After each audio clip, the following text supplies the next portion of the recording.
नमस्कार. मी यशवंत माने, मोहोळ विधानसभा सदस्य. काल माझ्या जातीच्या दाखल्याबद्दल TV9 या वृत्तवाहिनीमधून आणि लोकल यूट्यूब आणि आज पेपरमधून एक चुकीच्या पद्धतीची बातमी फिरत आहे की माझ्या जातीच्या दाखल्याबाबत मोहोळ येथील ज्या उमेदवाराला मी पराभूत केलं तर क्षीरसागर, त्याच्या मुलाने CBIला तक्रार केली असेल आणि त्या तक्रारीवरून आमदार यशवंत माने CBIच्या कचाट्यात, अडचणीत अशा वेगवेगळ्या प्रकारच्या राजकीय द्वेषाने बातम्या पसरवलेल्या आहेत. वास्तविक पाहता त्याच्यामध्ये कुठल्याही प्रकारचं तथ्य नाही. कुठल्याही प्रकारचे CBIने माझ्याशी इन्क्वायरी केलेली नाही, मला पत्रव्यवहार केला नाही, मला सुनावणीला बोलवलं नाही किंवा काही नाही.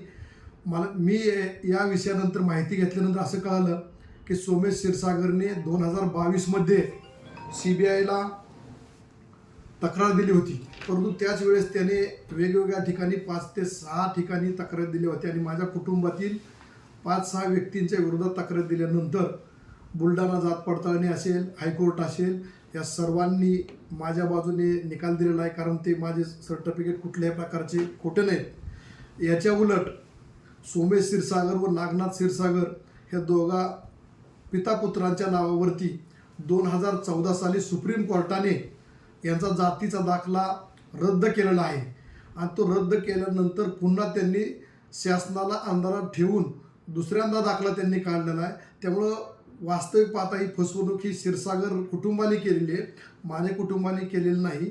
आणि असे वेगवेगळे राजकीय स्टंटबाजी करण्यात काय अर्थ नाही. आणि माझं सांगणं आहे की TV9 चॅनल असेल किंवा इतर मोहोळचे लोकल चॅनल असतील, पंढरपूरचे असतील, यांनी कुठल्याही प्रकारची खातरजमा न करता अशी राजकीय बदनामी करणं योग्य नाही.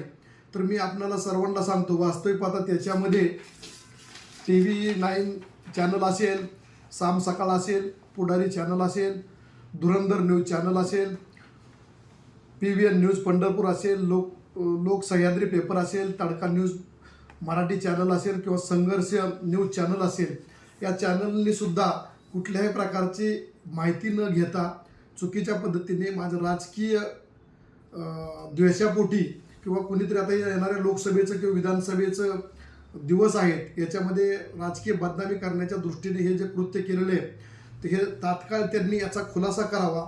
अन्यथा या सर्व चॅनलवरती आणि सोमेश क्षीरसागरवरती माझ्या राजकीय नुकसान करण्याच्या उद्देशाने जे पाऊल उचललेलं आहे त्याच्यावरती कायदेशीर कारवाईला आपल्याला सर्वांना सामोरे जावे लागेल, ही सर्व जनतेला नम्रपूर्वक मी सांगतो. आणि ही जी बातमी आहे, जी फिरत आहे, हे 100% चुकीची आहे. याच्यामध्ये कुठल्याही प्रकारचं तथ्य नाही, एवढंच मी याच्यातून निदर्शनास देऊ शकतो.